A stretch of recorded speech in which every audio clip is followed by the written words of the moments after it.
Hello everyone, welcome to World of Tanks.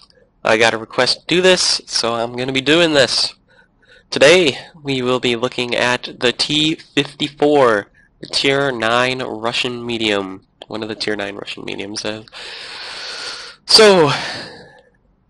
the T54, probably one of the best tanks I'm ever going to play. I love this tank. As you can see, I have a mark of excellence, so I play this tank quite a bit.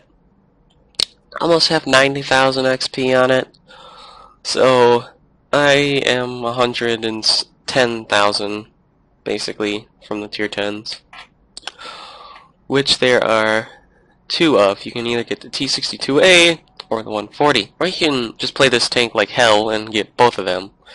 They are kind of expensive, 200,000 and 206,000. But let's not talk about that. Let's talk about the tech tree quick. You should be able to flap this 100mm LB1 on from the T44. I fully recommend you use that on the T44. Then you should go for the turret and then this gun, because this one, in my opinion, is so much better than this one. Let's just pull up the characteristics of both guns here, and I'll show you why this one is better.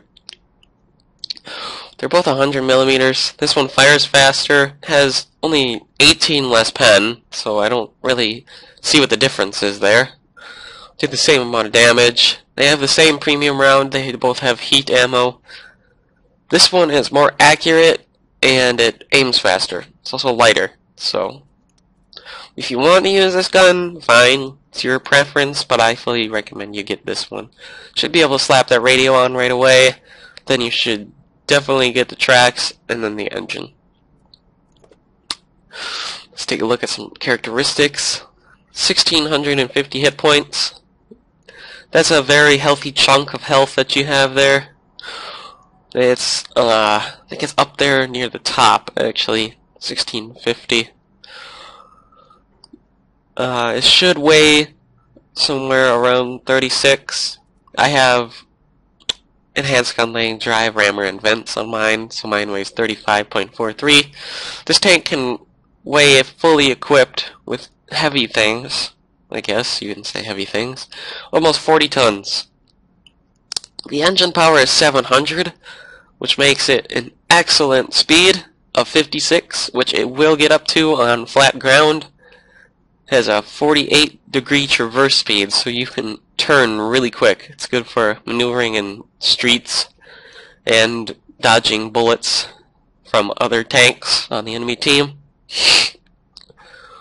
I'm sorry if I sound different. I am kind of sick right now. My allergies are acting up really bad. Hull armor 120, 80, and 45. 120 at the front may not sound very good, but the sloping is amazing. Here, there's a splash plate as well, so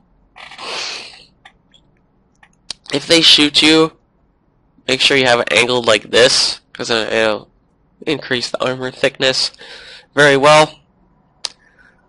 You might as well not even angle this out, like try not to side scrape, because it's only 80 thick. It's not going to boost your armor that much. Everything's going to go through, then 45 at the rear. It's just, no. Everything is going to be able to go through you at the rear. 200mm of frontal turret armor, 160 and 65 at the rear. 200mm at the front of a turret is amazing for the Russians, since they don't have very good turrets. Until you get to high tiers, obviously. Like, this turret is probably one of the most heavily armored at tier 9. The only problem with the 200 is if they shoot you straight on, like here and here, it's going to go right through your turret and it's not going to bounce. But if they shoot wide or up here, then it's going to bounce. You do have two weak spots on top that you need to watch out for. Try not to get shot there. This one's more dominant than this one is, but you can still shoot this one. 160 at the side. I have bounced things off the side by angling the turret like this. Like if you're trying to fend off another T54, and you're by a rock, and he's in front of you, and your side is exposed like this, he can shoot here and he can penetrate. So try to turn your turret just a little bit so it makes it harder for him to penetrate. Try to hide this if you can at all. Hide that so he doesn't have an easy shot on your weak point. 240 to 400 damage with this top gun. That's pretty healthy. It's not as high as the other tier 9 mediums because they do around 390 a shot, but your DPM is so much higher than theirs. 151 and 251 standard shell penetration. With the AP you get 201 on average, and with the heat you get 330. So that's not very much a problem unless you're going up against tier 9 heavies and tier 10 heavies and stuff like that. Rate of fire 7.69. That is phenomenal with this tank. It pumps out so much DPM. Your actual reload time is 6.58 with my loadout here, which I fully recommend. If you're going for a circling medium, then you should get vertical stabilizers, but I like to snipe in this tank because it's so accurate. 44 degrees of turret traverse. If you want to stay in one spot and keep your camo, then you should just wheel the turret around and shoot at other things. That's what I tend to do a lot. I tend to sit in a bush and snipe things from far away. So if that's more your playstyle, then I fully recommend you get an enhanced gun laying drive. If you're not, then get the vertical stabilizers. View range 390 base, 410 with situational awareness, 730 signal range for the radio operator, and when he's fully up to his potential with the commander's perk and the vents on, it is 778.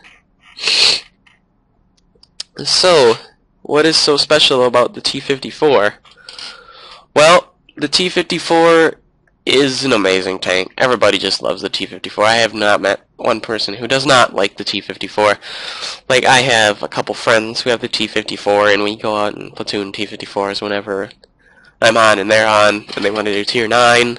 I hop in my T54, and they get in theirs. So, yeah. Alright, now, for some of the weak spots, the lower glacis right there, that's a weak spot. Two cupolas, that's for head-on. If they're angled like this, then hit here. I don't know if you can see it, but right here, like right there, that's a nice spot to shoot because it'll go right through. Or if they have their turret turned here, you can just shoot the front of the turret and it'll go right through if you have 200 millimeters of penetration or more. A good way to ammo rack the T54 is shoot it below this bar here. There's an ammo rack there. There's also an ammo rack down here. So try not to get shot on the left side and try not to get shot on the right side of the turret because you're going to get ammo racked. The gas is right in the front. So be careful that you don't get shot like right down here. It'll take out your driver and your gas and will most likely set you on fire. So be careful of that. Another special thing about the T54 is that its turret is rounded everywhere. There is no flat surface on this turret. Even at the back, it's not flat at all. So keep moving the turret, like wiggle it. Don't give them a clean shot on your turret, I guess. That makes sense. Most people. For the ammunition on this gun, I usually carry 40 AP and 10 heat for those things that I just can't get through. The heat on this is great. If you're going up against like an E75 and you can't penetrate him, like he's angled, you can just shoot him in the front of the turret and it'll go right through. That's what I've done before. E75, I couldn't penetrate him, he shot me, so I was like, oh, screw this, go for heat, and I go right through the turret. You can take two routes to the T54. You can go with the T44, which I fully recommend, because you'll know how to play the T54 then. It doesn't have that much more armor, but it does have more armor than the T44, because the T44 is very squishy. It's only got 90 millimeters. You're not going to be bouncing anything in the T44 unless it's really low caliber like a KV-1S with like the derpy 85 gun. I fully recommend you don't use this gun though. Go for this one because it'll lead right into the T54 and you can start using this gun. This gun is kinda bad, but you have to use it to get to the good guns, unless you went for the other line of the mediums. 100 millimeters, that's the caliber. 8 rounds a minute, this is pretty good. 175 millimeters of penetration. That is horrible for tier 9. Even gold, it's gonna still struggle to go through it, and it's only got 250 average damage. The dispersion is okay, I guess. It's not the best in the world. Aiming time is okay. Is it? I think it's the same as this. Yep, aiming time's the same. So, that should do it for the garage review. If you would like to see me do more World of Tanks reviews, please let me know, and I will get to them as soon as I can. Okay, thanks guys. See you in the next episode.